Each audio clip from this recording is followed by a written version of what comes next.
Hello everybody, my name is Uniturismo and welcome to Mi Casa, or my studio. Most of the time I have my stuff blurred out, but I just figured this is a channel update and we're getting really close to 100 subscribers. We're at 87. I didn't think that was possible, but here we are. So I looked at it and I looked at analytics app and I'm like, holy cow! Like my car, the one where I introduced my childhood car when that one kind of blew up. And you might be like, oh, it's only 700 views, but to me that's a million views and I love it. So uh I'm so grateful. Thank you guys for everything. It's been tough for me as of recently, and my room is absolutely messy and I've just been feeling horrible, but YouTube's kind of kept me going and making me happy, so thank you for that. I appreciate that a lot. But anyways, channel update. So anyways, the reason why you clicked, if you wanted to know about the channel update. Essentially, I'm going to be posting every day at 4 p.m. PST, so Pacific Standard Time. And the point for that is to reduce frequency. I'm restarting college. I'm going to be doing my second year. And I need to have a happy balance between school and YouTube, and I don't want to let my channel die again. I've already done that before, but I find it more manageable to make car videos than scooter videos, where I actually have to get prepared and risk my life if I crash. I actually feel my knee right now. Ow. Anyways, so yeah, if you clicked on this video for story time as well, I'll get right into that. Alright, I'm gonna put a video too for those who have low attention spans. Alright, it's there. Alright, so essentially, story time. So this one, alright, I'll set the scene for you. Alright, it's 2017. Um, so I went to a technical high school, or a vocational high school. So what this means is that I actually got to go to a high school that would teach you a trade. So, for example, I went to learn auto mechanics instead of carpentry, plumbing, or whatever. So I had to go learn auto mechanics while taking my high school classes at the same time because I loved cars so much. There comes a time in your vocational career where you get offered a job, and essentially the teachers or the instructors pretty much pick out of a few lucky people who gets to get sent out for a job, and the requirements is that you have your license. But me, I was like, I could not wait to get my license, and I got my license when I was 16 because I was like, I can't wait to drive. I was on top of my permit. I memorized the driving permit and everything, and I was like one of the few people that met that prerequisite, and you had to have your academic grades great as well. You couldn't be failing any classes in order to get a job. So I'm super naive. I'm very young at this point too. I think I'm 17 years old, and I'm about to turn 18, but I'm still very naive. I think I was working at McDonald's, and I was working at a grocery chain. It was called Market Basket, so that there was that too as well. And I was like, my whole brain was, my whole chances to make, I was only thinking about making money and everything. So I ended up getting hired at this place called Route 66 Toyota, and it was the most life-changing event, and it wasn't for a positive. It wasn't for a positive change. I just had a lot of poor habits. I was eating really bad because I had all this money. I was like, I noticed that I was getting lazy because I'm buying all this stuff, but I'm not getting to enjoy it. So it's like that happy balance between spending too much money and, working. So what ends up happening is I end up actually quitting McDonald's. I was like, it's not worth it. I should just focus on, Market Basket and Toyota.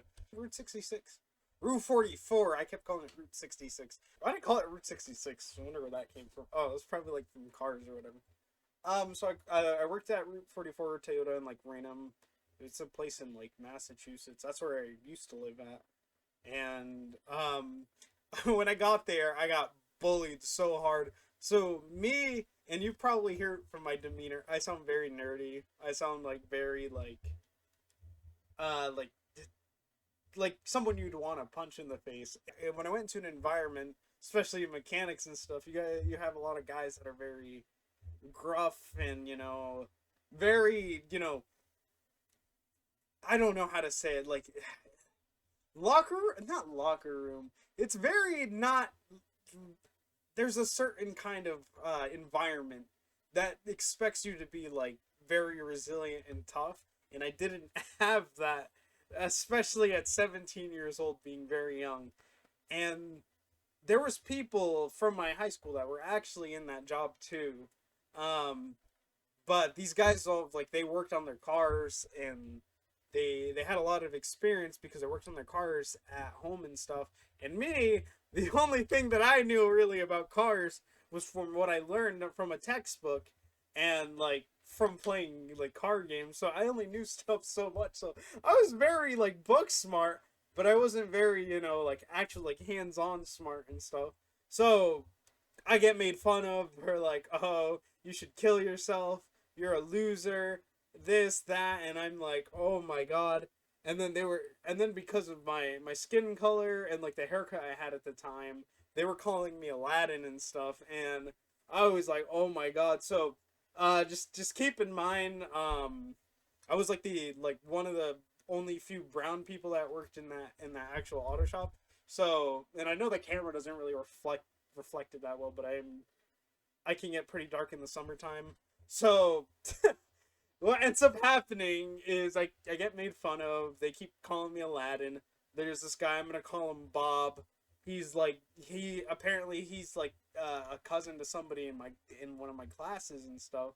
And he starts making fun of me. And then whatever I kept getting made fun of at there, he would tell the people at my high school. So it was like never ending, like just harassment and stuff. So I thought my life was really good, and I thought I was like making a lot of money and stuff, but I was getting like harassed all the time, and and I never told anyone to shut up. I'm like, I'm just gonna be nice. I'm just gonna stay quiet, and that's not really smart, especially when you're working with other people that are in high school. High schoolers are the most relentless and I would say sociopathic people. Aside, yeah, and it's just I just keep getting like clowned on and I started it started getting to me because I was ignoring it so much. And your brain can only withstand so much harassment before you get tired of it. You just want to be like shut up, like be quiet. So in like combination with the tiredness of me working so many hours and then me getting always constantly harassed, it was like literally torment. And then my grades started suffering in like academics and stuff because I was not getting sleep. I was working all the time. And like in my classes I was just doing horribly, and then when I went to work I was doing horribly. So it was awful. I was like, I can't live like this anymore. I was getting really. So the first thing that I messed up on when I got there and when things started catching up to me was a tire rotation. I had done it a million times. So what happened was I started skipping steps, or I wasn't thinking 100%. And people were being very hypercritical. And if I messed up on anything, I would get called out on it. So if I didn't do a start pattern on it, like they recommend that you do a start pattern and you like put a wheel on because it's like it fits it. It does like the fitment in an even way, and it like allows the threads to evenly space and close and like get the tire fitted on like the best. But what ended up happening was I I was getting complacent. I was thinking about people, so I didn't do a start pattern, and I got yelled at for doing that. And I was like getting so like hyper fixated on not messing up that I ended up messing up. It's funny how that works, and I ended up getting like a tire loose. And so one of the cars went on, and you could just feel the wheel go do, do, do, do, do, do, do, do, and I was like, oh man. And I was really just upset, and like I was like, oh my god, I messed up. So that was like my first strike. So it was okay. They were like, you're new here, it's okay, you're fine, don't worry about it. So I'm doing an oil change on a 4Runner, right? And the way that those model cars are, I believe around like 2017, 2016, 2018. I don't know if they're still like that now, but they had cartridges, so you could like unlock it. It would, and then you'd have like a little tube. Usually, in most cars that I've ever worked on that weren't brand new, the oil filter would be all in one. But with these, it would be like a dispensable oil filter. I'll put a picture up so it's easier for you to understand. If you don't know what I'm talking about, put it on really tight. And I end up messing up on this too. I was like, oh, I can't mess this up. So I thought I put everything on perfectly.